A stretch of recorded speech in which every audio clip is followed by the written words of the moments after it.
Um, for those who weren't here 2 weeks ago, I'll just introduce myself quickly. My name is Rabbi Rachael Pass. I usually live in Brooklyn. Today I'm in Sarasota, Florida for the holiday.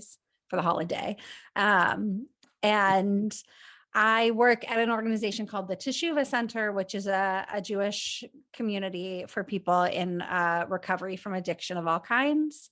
And I ended up here as a guest teacher for last session and this session because Suli Rabbi Elwell was my spiritual director when I was a student at Hebrew Union College. And we bonded over so many shared experiences in our lives, despite the years between us. And tonight we are going to be looking at Parshat Vayeshev and just like the teeniest bit of Miketz, which is next week, looking at the character of Joseph and understanding Joseph and his gender a little differently than we might just read it on the surface. I'm going to share my screen, and the most important first question of screen sharing is, first of all, a thumbs up if you can see it. Great. And second of all, how do we feel about the font size? Good. It works for me. Okay. It's good. I can't see all of you at the same time, but I'm going to assume that there's oh, here, wait, I just fixed it. Now I can see all of you at the same time. So like I said last time, and I'll reiterate this a bit, I prefer teaching when I get interrupted with questions. I think that that's questions, insights, thoughts, whatever. I think that that is a more fun way for everybody to learn. And I'm happy to be interrupted at any moment. And I'll pause a lot for questions, conversation as we go. You would have enjoyed teaching middle school. What? You would have enjoyed teaching middle school because you're always interrupted. I will say I taught middle school before I became a rabbi, and I love working with middle schoolers. I joke that I became a rabbi just to do the bar and bat mitzvah, b'nai mitzvah teaching, which is funny because I don't even do it anymore. So we're going to start. We are looking at Joseph as a character. I've at the top, I've sort of titled this as Joseph is genderqueer. Heshi. So before we dive into this, let's say the prayer for study. Oh my goodness, I forgot last week too. No, Thank you. Okay. It's okay. So we can all unmute and we'll do it and enjoy the cacophony. Baruch atah Adonai Eloheinu melech haolam asher kitshanu b'mitzvotav v'tzivanu la'asot divrei Torah. Amen. Let us soak up some words of Torah. Thank you, Heshi, for reminding me again. I have a question about this. Yeah. And you haven't even started, but Great. That's how I like it. Well, I'd like to know, so how come sometimes he's Jacob and sometimes he's Israel? So in fact, I think he's Jacob and Israel in this first piece. Yeah, so his name gets changed. I think it's right before this Parsha begins. It's right at the end of last week's Parsha that Jacob wrestles again with this Ish, this angel, God, man. Some people say that it's like he's wrestling with himself. And he comes out and he gets named Yisrael, the one who struggles with God. And then immediately he gets called Jacob again. And it's a good question. I actually, there's a Facebook group, which is all of the CCAR rabbis are in this private Facebook group together, and people can ask questions and share resources. And this past week, 2 different people posted about like, why we like changed Avram and Sarai to Abraham and Sarah, we never went back to calling them by their original names. Like, why do we go back to calling Jacob by his original name? And there wasn't really a great answer. I think my favorite one was somebody was like, I often teach it sort of as how, as American Jews, we have a Hebrew name that is different from our own name, that is like a dedicated name for when we are called to the Torah or when we engage in like Jewish ritual, but that we retain our English name in most of our daily lives. That was just, I can't even remember which rabbi said that. That was just one reading that spoke to me. But it's sort of odd that we have this whole big story of how Jacob gets called Yisrael, and then he just goes straight back to being called Jacob. Jacob, yeah. It's interesting. I also think maybe because as we'll see when we read this first text, like Jacob isn't the greatest in the story. Like, he's not the worst he's ever been, but he's certainly not at his best. And so maybe it's like he only gets called Yisrael when he's at his best in some way, or when he's deserving of that name. I don't know. That's just putting that out there to think about. All right. Does somebody want to read for us in the English of this first text? This is the very beginning of our Parsha. Sure. Thanks. Steve? Now Jacob was settled in the land where his father had sojourned, the land of Canaan. This then is the line of Jacob. At 17 years of age, Joseph tended the flocks with his brothers. As a helper to the sons of his father's wives, Bilhah and Zilpah. And Joseph brought bad reports of them to their father. Now Israel loved Joseph best of all his sons, for he was the child of his old age, and he made him an ornamented tunic. Okay. So already, like Heshi pointed out, we have Jacob up here and Israel down here. And I actually, when you asked the question, I sort of assumed that it was still going to be Jacob down here. And I would say maybe in this text, it's because when I was saying like Jacob isn't acting the best, I was sort of referring to this, that he was showing favoritism to one of his children over the rest. And that's wrong, because it's called Yisrael here. I wonder if this is, maybe this is because these things happened right before the name change, right? Like they had just gotten back into the land of Canaan when his name has changed. And so then this is happening afterwards. And so it's showing chronologically. But it's a really interesting thing to notice. And I don't really have any more answers than that. Does anybody else have an idea? Could I ask another question about this as well? Please. How many wives did Jacob have, and why don't we honor all of them? So that's another great question. I see Susan put up a 4 there. So this is another piece that I want to point out from this text, is that it says the sons of his father's wives, Bilhah and Zilpah. And Bilhah and Zilpah weren't actually wives. The only wives were Rachel and Leah, and Bilhah and Zilpah were given as handmaidens of Rachel and Leah, and were used in order for Jacob to have more children. But they didn't actually have the status of wives. And so the fact that this says very clearly, Neshei Aviv, the wives of his father, is sort of interesting. It's supposed to make us think for a second, because despite the fact that like we were meant to understand that the 12 children become the 12 tribes are sort of all equal, that's not actually how the hierarchies of these Israelite families worked. It would actually be that the children of Rachel and Leah would have had status greater than the children of Bilhah and Zilpah. And so the idea that then we see here, first of all, we have this line, Eila Toldot Yaakov. This is the line of Jacob.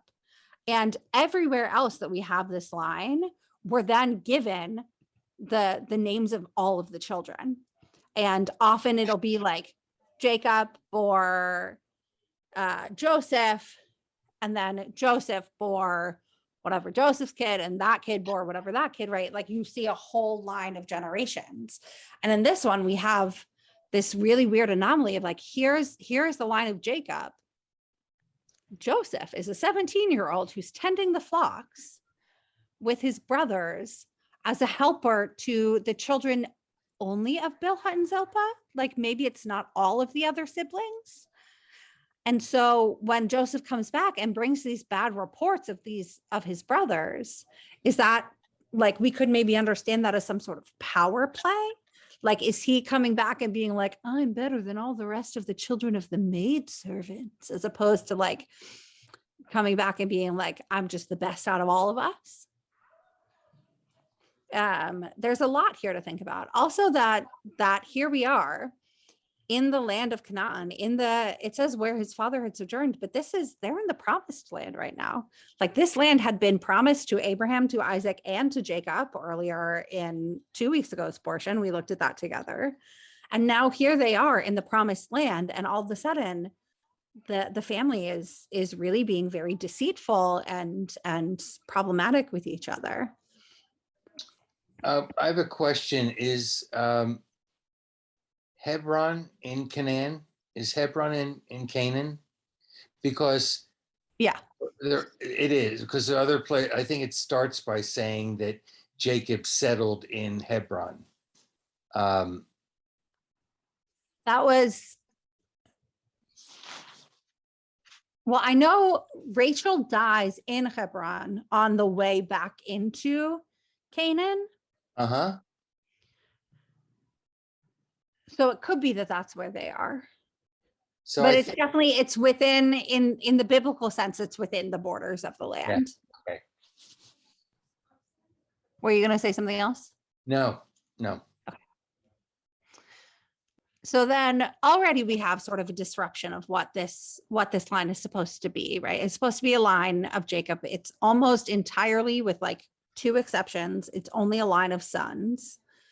And here we have all of a sudden this story about Joseph, about the 11th child, who is maybe, Joseph is the daughter of Rachel and is maybe like hanging out with the brothers that are not quite on his status. And he's ratting them out to his father. And then we come to the line, which is sort of going back to the heading of this section of Joseph's appearance. And we have Israel loves Joseph the best of all his sons. And we have this reason for he was the child of his old age, which makes no sense because Benjamin is younger than Joseph. So Jacob, Yisrael, had to be even older than when Benjamin is born. But this is sort of like the reason given. And because Israel loves Joseph more than all the other children, he makes for him a ketonet pasim, an ornamented tunic. This is our coat of many colors. And it has, and I've kept the translation ornamented tunic, although this footnote is referencing coat of many colors.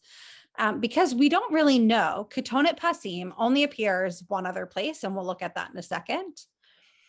But it literally means like a tunic of palms, like the palm of one's hand. And the question, the rabbis sort of like delve into like, what in the world is this? Some say that it's a tunic that's comes all the way to his palms. Some say that it's so fine and that it's see-through that if you put your palm to it, you can see your palm through it. And some say that it's made of like sort of squares, like one's palm, of different coats and fabrics. And that's where we get the coat of many colors. Pasim also, eventually in modern Hebrew, becomes the word for like mosaics. And so pasim, like that could be mosaics. And that would also make sense to the idea of many colors. But it's sort of, it's a weird phrasing. And the question then becomes, what in the world is this ketonet pasim? So elsewhere in Tanakh, there's only one other place where we get this phrase, and it's in 2 Samuel 13:19. We have, does somebody want to read this in English? It's very short. I'll read it. Thanks, Tamar was wearing an ornamented tunic, for maiden princesses were customarily dressed in such garments. So here's the only other place where we have the exact phrase ketonet pasim. And it's the only other place where we have something even close. Like otherwise we have ketonet as just like a garment on its own. And we have Tamar. This is the second Tamar in Tanakh. This is one of the wives of King Solomon, wearing Ba'aleha ketonet pasim, wearing this ornamented tunic. And we get a reason for it. And why was she wearing it? This is something that maiden princesses, Benot HaMelech, daughters of the king, Habitulot, who were virgins, who were maidens, would usually wear. So here, the question then becomes like, okay, if this is a garment that's clearly gendered for young women of royalty, then when we look back at Joseph and Joseph is wearing this, what might that say? Like the idea of a child of royalty sort of makes sense, right? Jacob, Yisrael, and would maybe make sense as to why we're calling him Yisrael here as opposed to Jacob, right? Like he's been enthroned with this new name. He's been crowned with this new name. But so far, we've assumed that Joseph is a boy. And now we have just a little tinkling. What is that? A little inkling that maybe Joseph is crossing some gender boundary here, that maybe Joseph is dressing in drag. Maybe Joseph is dressing in beautiful garments made for maiden princesses. And something that I think, going back a little bit to our conversation last time about when we were talking about God as an accepting parent and a coming out narrative, like here we have Jacob is the one who gives him this ketonet pasim. So does anybody have any thoughts thus far? Another question. Where does the book of Samuel fit into the rest of the narrative of Genesis? So Samuel, it is at the end of the book of Samuel that we actually get the end of narrative of the whole, like the narrative that begins in Genesis with the generations of families, continues and through the end of the book of Samuel. And that's sort of when we get the end of the narrative, but there's seemingly no relationship except for that this is the only other place that we have reference to what this garment might be. So I'm thinking that, you know, the certain class, so royalty or that class, wore ornamented tunics. You know, they all wore like things that looked the same. And if you were a man, you were wearing ornamented tunics, and if you were a woman, you're wearing ornamented tunics, and there was nothing to distinguish male, female, other than who was wearing the tunic. So you're saying taking the gender off of the clothing item? Yeah, take the gender off of the clothing item. It's almost like, you know, men today that wear skirts.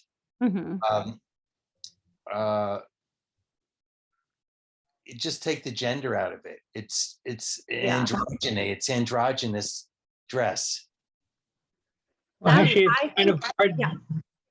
It's kind of hard to take the gender out of it when it specifically says for maiden princesses. No, I agree.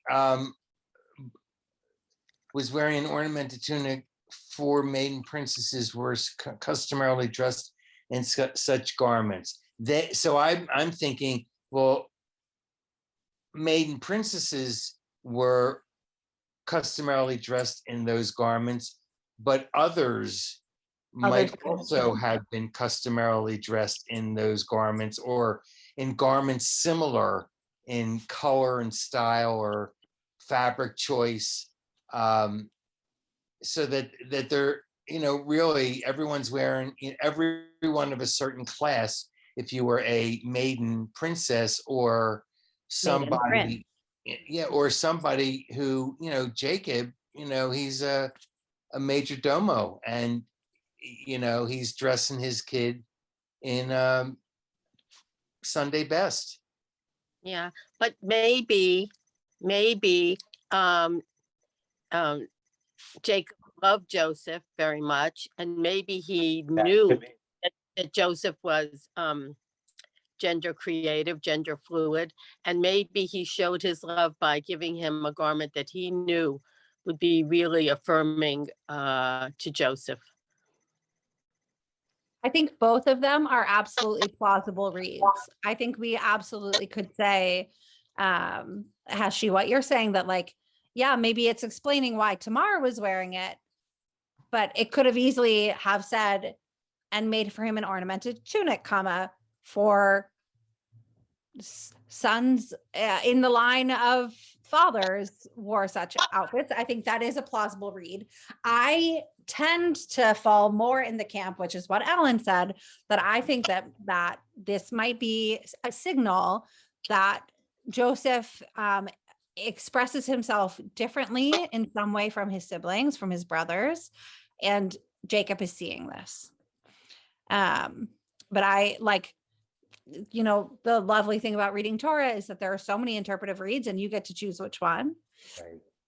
And I think that there's like what to learn from both, right? Like if we see the way that I'm reading it as like Joseph is expressing his gender differently than his typical gender role would assume, like, and Jacob is encouraging that. I think that's beautiful, right? I think that that's a beautiful teaching. And I think there's also something really powerful from seeing like, yeah, just because Tamar was wearing it and all these maiden princesses were wearing it doesn't mean that it was assigned a gender, that clothes don't have to have gender. And I think that that's a powerful teaching for us to take today, to be like, men wear skirts, women wear, 3-piece suits. Anybody of any gender can wear whatever they want, so long as they're happy and they're not hurting anybody. And so I think that's sort of like zooming out a little bit, some of the big power of being able to read these in all these different ways is that we can learn all of these things. I'm going to take us to our next, unless Hashi, were you about to say something? I was, but let's move on. No, you can go ahead. No, I was just going to say that, might the fact that Joseph was special be the reason why Jacob loved him the most. Yeah, absolutely could be. Right. And right after this, which we're not going to look into, is the first time in which Joseph has a dream and interprets his dream. And we see that Joseph has this power to cross boundaries, which is the last thing that we'll look at, is about his boundary crossing in that way, like right between awake and asleep, between the future and the present. And I think that that's definitely, this is sort of leading into like Joseph is different and Jacob loves that about him. Okay, I'm going to move us on to our next thing. We're still under the heading of Joseph's parents. So will somebody read for us? Actually, you know what? I'm going to read it for us in Hebrew, unless somebody else wants to read the Hebrew. Okay. So here is in Genesis 39:6 is the only description that we get, a physical description of Joseph. And we have Vayehi Yosef, Yefeh Toar, V'Yefeh Mar'eh. And this gets translated as he was well built and handsome. The words literally mean Yafeh, beautiful, of Toar, of his shape. So he was shapely, beautiful of shape, and beautiful V'Yefeh Mar'eh, and beautiful to look at, to see. now this is like, you know what? Well built and handsome. Hold on, wait. I'm scrolling back down so you can't see the next text, even though I bet you already saw them. Like well built and handsome, wonderful way to describe a man. Great. I'm sure he'd be happy to hear it. But to the well built and handsome is already giving some gender to this phrase, which doesn't really have gender, at least yet. And when we look at Yafeh To'ar v'Yafeh Mar'eh, we literally see he is beautiful of shape and beautiful to look at. Now, this is a sort of interesting construction, right? Like they're like sort of going on and on, like Joseph is a hottie with a body. And so looking similarly as we did with Ketonet Pasim, there's only 4 other places where we get anything close to this construction. There are 2 places where we get the exact same construction and 2 places where we get parts of each part of it. So the first place we got it was actually before this. That was in 39:6. It's in Genesis 29:17, which is a description of Joseph's mother, Rachel. Rachel Haita Yafat To'ar. So that's the feminine of Yafeh, the feminine beautiful of shape, Yafat Mar'eh. Rachel was shapely, well built, in the exact same phrase, and beautiful, literally beautiful to be seen. We also have in Deuteronomy 21, in a pretty problematic passage, which allows Israelite men to abduct and rape and then marry beautiful captives. The beautiful captive is described as Eshet Yafat To'ar, a woman with a beautiful shape. So that's only part of it, but that's part of it.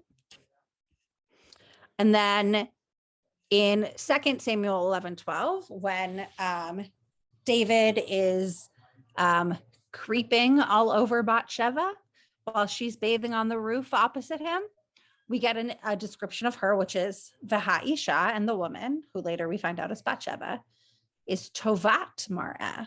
So this is a little different. She is good to look at, but it's close. It's not the same. It's not Yafat Mar'eh, but it's Tovat Mar'eh. It's close. And then we have Esther, who is, according to some traditions, among the line of Joseph. That again, we have, who is Esther? What is Esther? Hanera Yafat To'ar. She is beautiful of shape, V'tovat Mar'eh, right? So we get this good to look at, as opposed to Yafat Mar'eh, which we had before. In every situation besides Joseph, this phrase is used to describe a woman. So this on what word am I looking for? Usually, that's not the word I was trying to find, but I couldn't find it. This is like usually the argument that is made for Joseph crossing gender in some way, that the way that the text describes him, and this isn't a person describing him, this is the text itself, describes him using the language of beautiful of shape and beautiful to be seen, to look at, that is only ever elsewhere used to describe women. And it is only ever used by the Torah itself, right? These aren't like quotes from like, and Mordecai said that Esther was beautiful to look at and good to be seen, right? Like this is all the Torah text itself. And so this combined with the question of this ornamented tunic, this Ketonet Pasim being for women in this case and for Joseph in this one, is often used to say that Joseph had some sort of feminine affect, some sort of feminine appearance, and therefore was crossing gender boundaries in some way. So what do y'all think? I have a question. Yeah. You know how I heard before that in the Talmud, it says that there's like 6 different types of genders. There are, yes. And that maybe he was one of those genders, like maybe he was physically intersex and like his appearance was confusing to people. Definitely could be. But maybe that's what they're describing, is that maybe he was shapely like is Leia his mother? Rachel is his mother, and it's Oh. Rachel who is the Yeah. shaped one. Maybe they're comparing mother and son. It definitely could be. Because this is the only physical description we have, we don't know, right? There is nothing saying anything about his genitals or anything else about his body. I will say the gender categories in Talmud, they come much later than Torah, and they're much which I find personally is like amazing, right? There's like no judgment on them whatsoever. They're just like trying to figure out how each person would fit into certain legal categories of like responsibility, right? So like if somebody, like if there's different mitzvot, different commandments for men and women, then somebody who doesn't fit neatly in to either of those boxes, they have to figure out like what mitzvot do they do. Yeah. So there isn't question about this, but I think that is also like a very a powerful read of Joseph as intersex. And if the physical body that they can describe is a physical body that is only similar to women, that maybe they're saying like, yeah, this is some category of intersex. I just want to clarify for anybody who might not have encountered the word intersex. A person is called intersex when their genitals or their reproductive organs can't be neatly defined as penis or vagina or uterus or testes, whatever. And that encompasses a huge spectrum of different bodies. So just to clarify that word.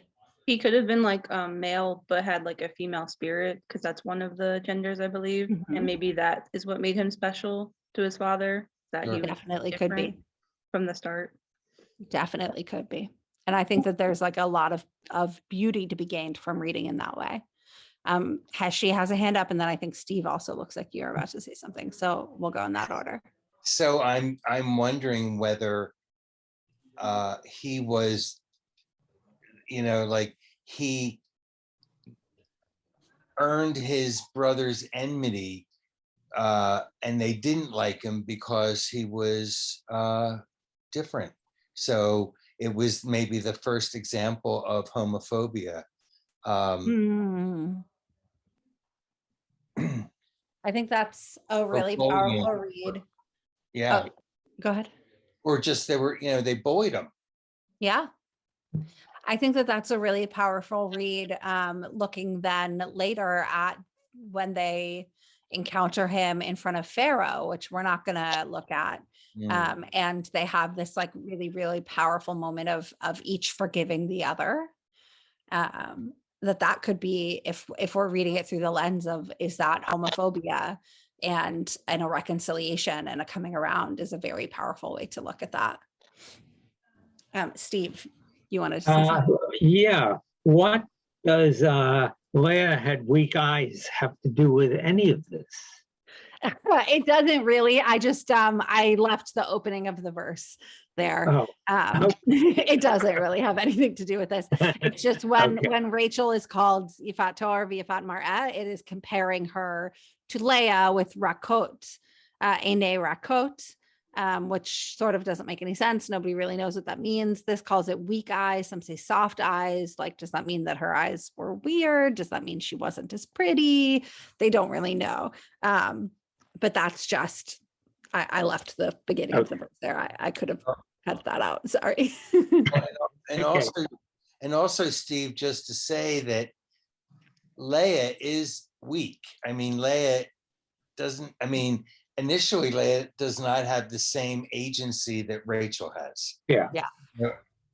And so maybe had weak eyes was symptomatic of her overall demeanor. Yeah. Okay. And then also going back then to Shelby's read, right? Like if we're seeing Leia having weak eyes as a description that means something more about her than just what her eyes are like, that then reading this Yifat Torah v'Yifat Mar'eh about Joseph, like that would give us a bit more read to like explain more about his body than just what it's literally saying. Yeah. Yeah. Did anybody have anything else? Any other thoughts? Ellen, you look like you might be on the edge of saying something. I was muted and I didn't realize. So I have a question about the Hebrew. So Yeah. mareh, is that an adjective? Mar'eh is it literally, I think it means appearance. It's like how one is seen. It's coming from the root resh aleph hey, which is the root to see, lirot. So like if I were to say I see you, I would say ani ro'ah.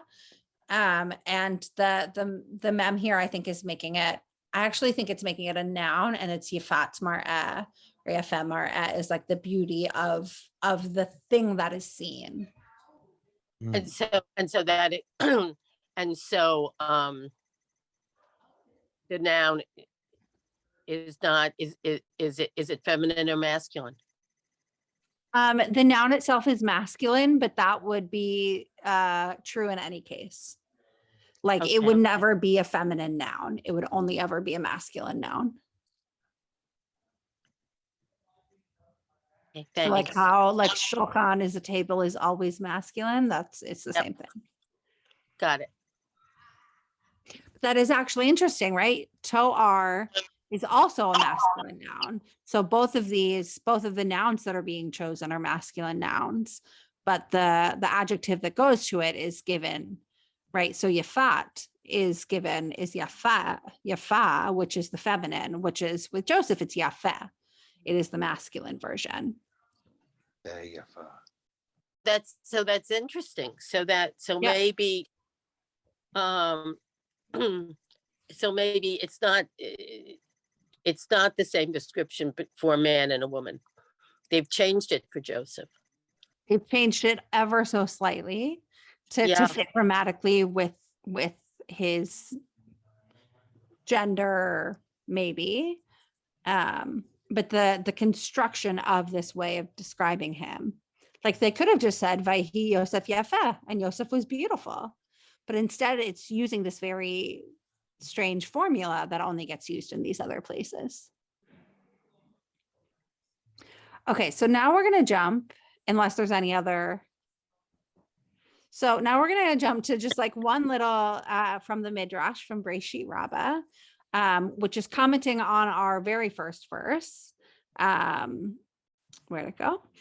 Which I've titled Midrashic Nonchalance, which I think is a little bit going towards, Shelby, what you were saying about the many genders in Talmud is here's like a really beautiful way in which the rabbis are discussing Joseph's gender, and they're just naming it and moving on. They couldn't care less what Joseph's gender is. They're just happy for him to be happy. Does somebody want to read for us in the English? I can read. Great, thanks. Joseph was 17 there. Mhm. Joseph was 17 years of age, etc. And it further says he was a youth rather than he did youthful things. He touched up his eyes, he picked up his heels, he fixed his hair. So they're commenting on our verse. Joseph was 17 years of age and he was out in the field doing this. And then later it calls him Hunar, and he was a youth, like a teenager. But it says Hunar, he was a teenager, but, or rather, which is an important thing that they're not saying he was a teenager and they're saying he's a teenager, but he did ma'aseh ne'arut. He did teenagery things, which na'arut can be read as it is right here, na'arut, as like things of a teenager, but it could also be read as ne'arot. He did things that young girls did. He touched up his eyes, meaning he wore eye makeup. He picked up his heels, meaning he wore heels, and he played with his hair. He fixed up his hair.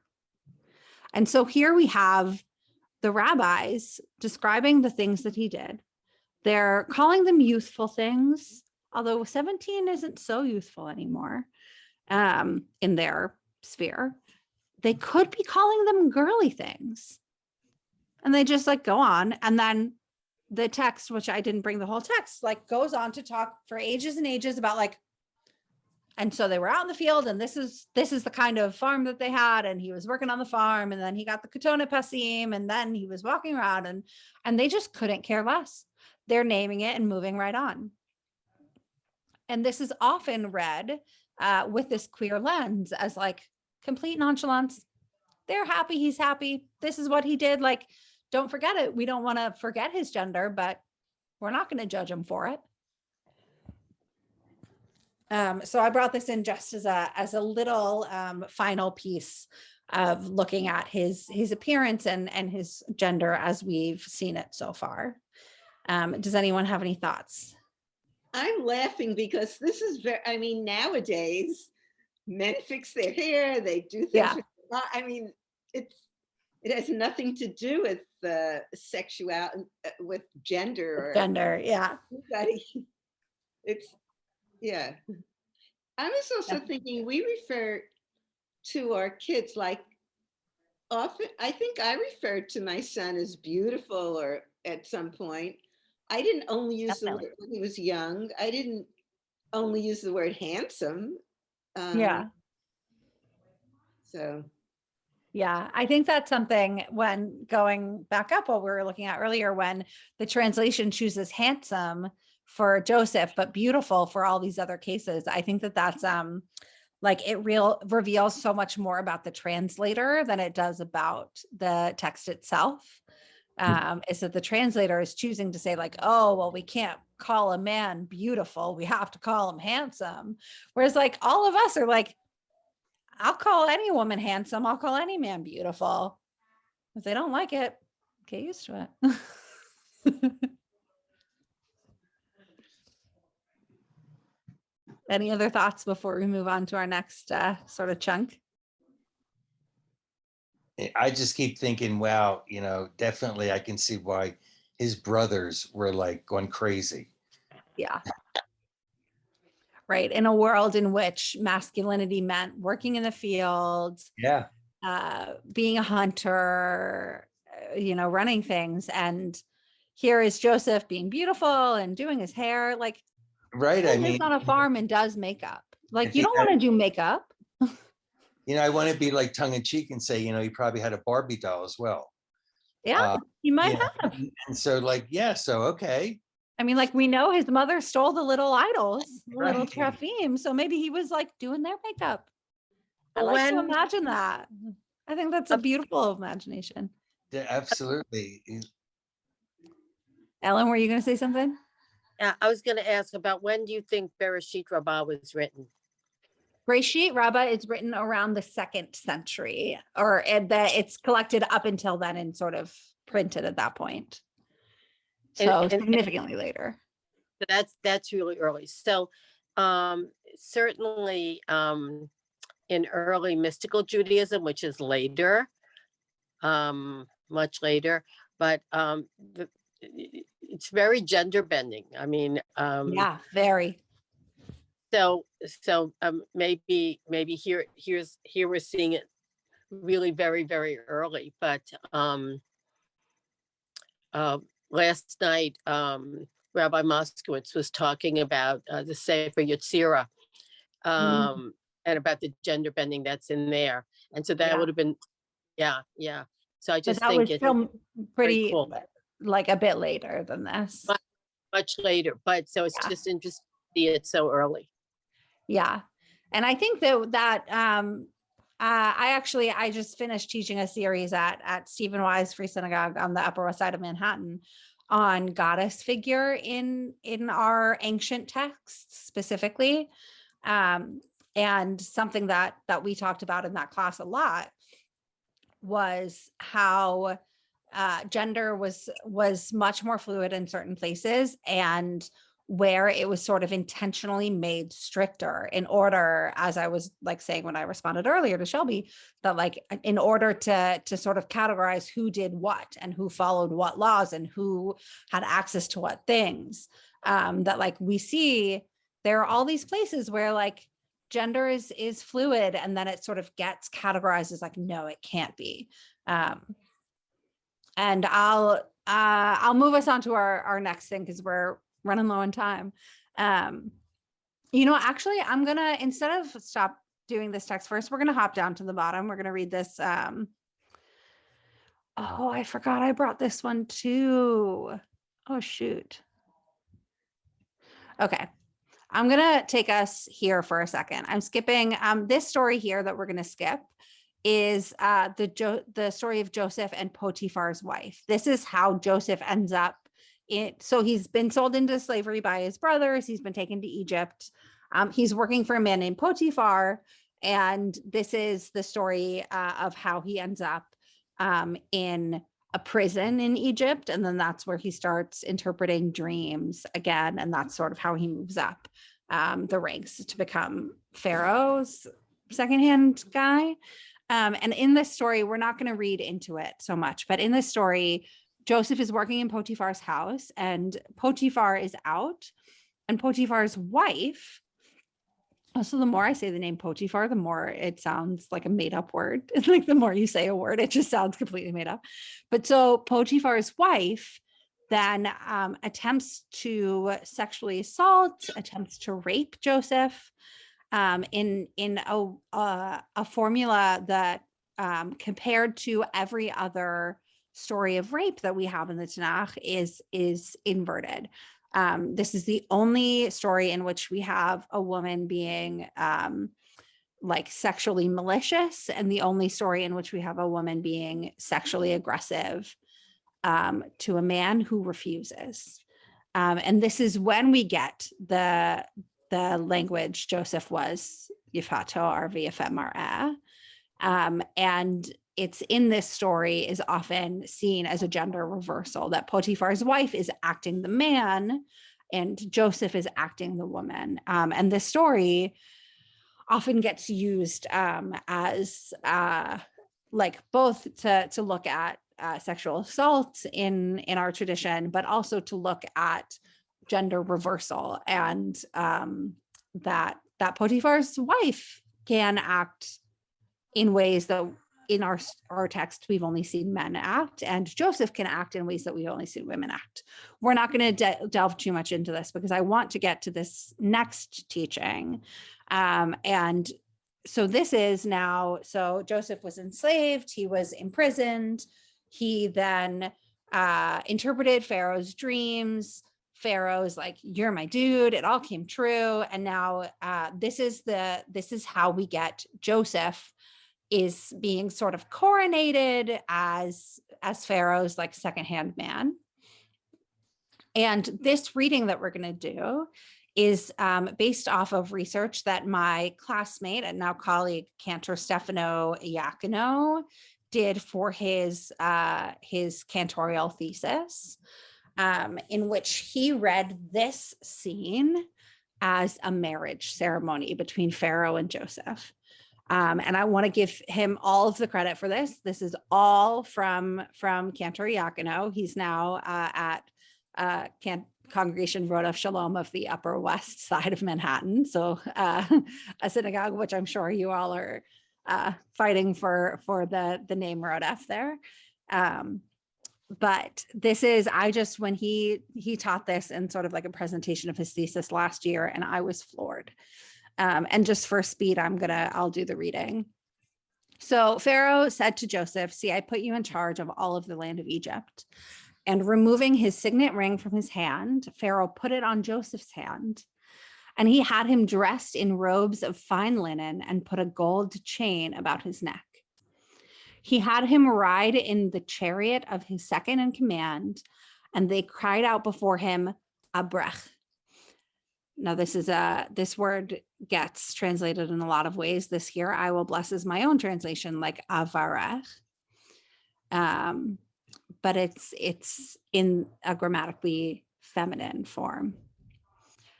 Thus Pharaoh placed Joseph over all the land of Egypt. Pharaoh says to Joseph, I am Pharaoh, yet without you, no one shall lift up hand or foot in all the land of Egypt. Pharaoh then gave Joseph the name, I'm going to read it in Hebrew because it'll be easier for me to read in Hebrew. Tzofnat Paneach, just kidding, it wasn't easier to read in Hebrew either. Egyptian for God speaks, or God lives, or God is the creator of life. And Pharaoh gives Joseph a wife, Osnat, the daughter of Potiphar. Potiphera is they think it's the same guy, priest of On, and thus Joseph emerged in charge of the land of Egypt. So here we have Pharaoh removing his ring and placing it on Joseph's finger, dressing him in robes of fine linen, and giving him gifts of jewelry, and making a vow to him, I am Pharaoh. No one shall lift hand or foot in all the land of Egypt without you. And reading this in the context of ketubas, a ketubah has a vow. A marriage ceremony, Jewish marriage ceremonies include the exchanging of rings.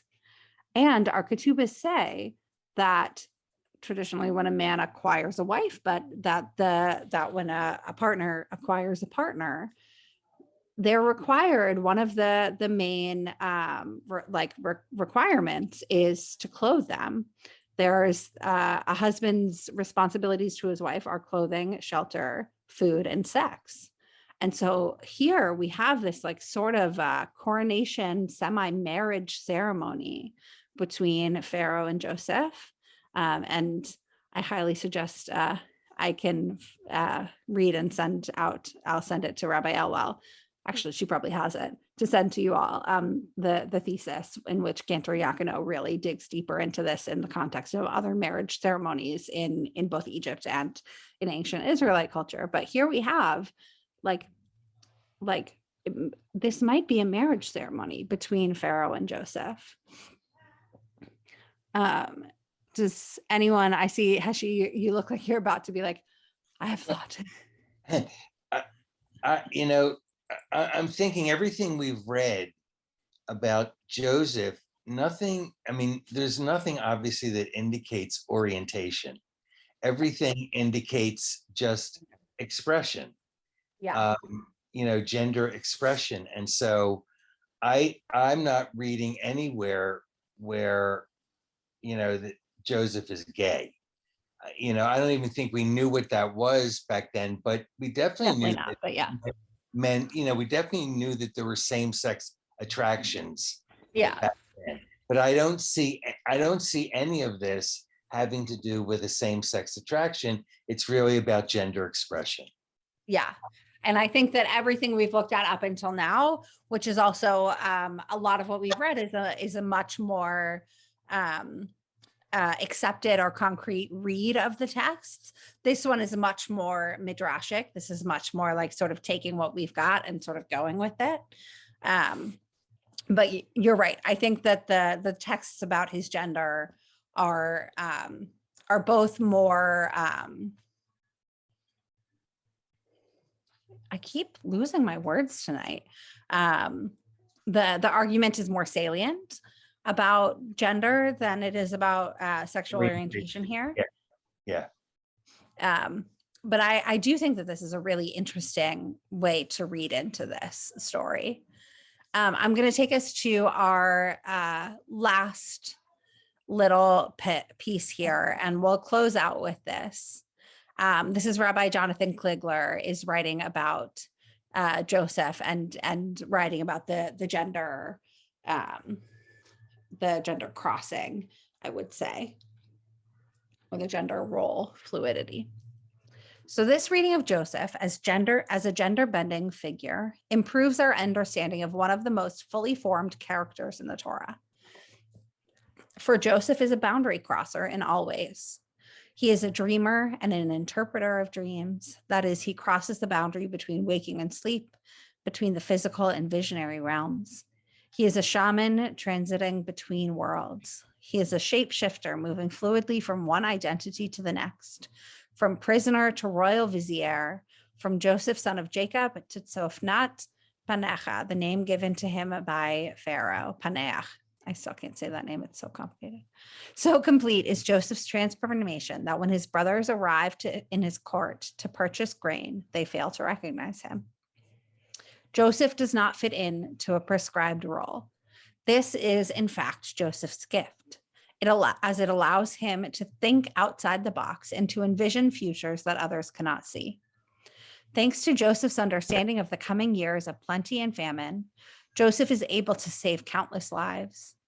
Thanks to Joseph's understanding that his brother's hateful actions towards him were part of a larger plan that made his own path possible, Joseph is able to forgive them and ensure the future of the children of Israel. Joseph is a boundary crosser. This is never a comfortable role to occupy in any society. It is so hard not to fit in. But please note that it is very Jewish. Our original name was the Hebrews. Hebrew, Ivri, is said to derive, it does derive from the root ayin vet resh, to cross over, to reach the other side. Beginning with Abraham the Hebrew, we Jews have been crossing boundaries since we first walked the earth. Our cultural DNA predisposes us to always search for new ways of seeing and understanding. To see Joseph as gender nonconforming, what we refer to today as queer or gender fluid, enhances and expands our grasp of the nature of this biblical hero. And then I'll add here my own, enhances and expands our grasp of the nature of Judaism as a boundary crossing religion. Yeah. Great. So there we go. I'm going to stop my share. We have 2 minutes for any final thoughts and responses. Fascinating, basically. Yeah, fascinating. Yeah, I want to say thank you. I just thought this class was just Great. so interesting, Rabbi. Thank you so much. Thank you all for having me and for Really dealing with some of the bumps Thank last you. time and coming back for this time. Yeah, no, we'll have you back again.